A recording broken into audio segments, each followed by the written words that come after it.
What we're going to do now is we're going to take a look at a couple of definitions that are used for wall-bounded shear flows or even free shear flows, but typically we'll start with wall-bounded shear flows, turbulent or laminar boundary layer. The first one is the displacement thickness.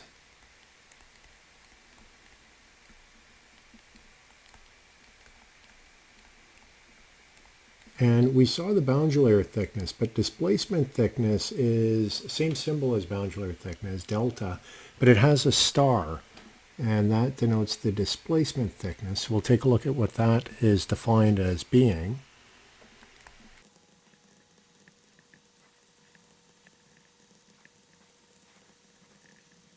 So the displacement thickness is defined as being the distance by which a solid boundary would need to be increased or displaced in order to provide the same mass deficit as the boundary layer is providing. And so let's take a look at what that is visually.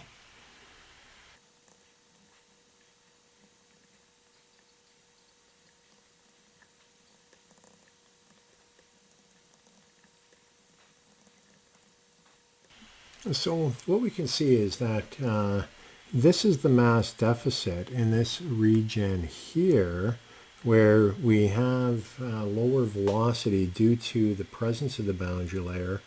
And what we would need to do, we would need to increase the body thickness by this amount here, delta star, in order to match that mass deficit. So it's basically a thickening of a body due to the fact that we have a boundary layer present. And then outside of that, we would just have the free stream velocity as noted here.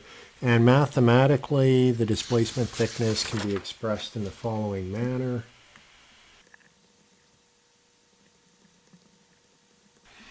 So that is mathematically how we can express it. Now, if we're dealing with incompressible flow,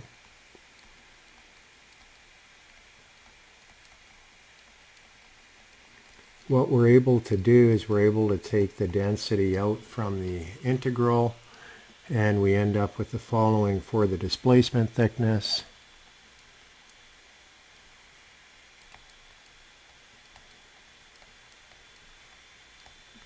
So that is the displacement thickness. It's a parameter that you'll sometimes come across when people are talking about boundary layers.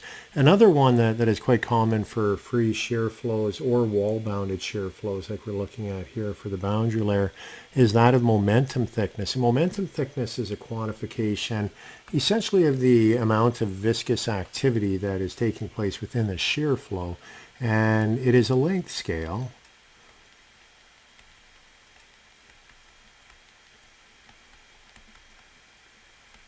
And this came out of the von Karman analysis. We already saw it. And momentum thickness theta, what it refers to is the following.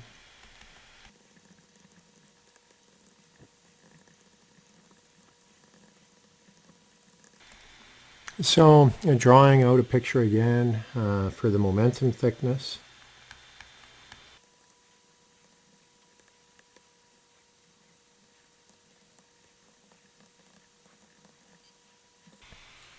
So that, in terms of a diagram, is what the momentum thickness represents. It would be the amount that the boundary layer would need to move away from the wall in order to have the same amount of deficit as what occurs within the region of velocity deficit due to the boundary layer.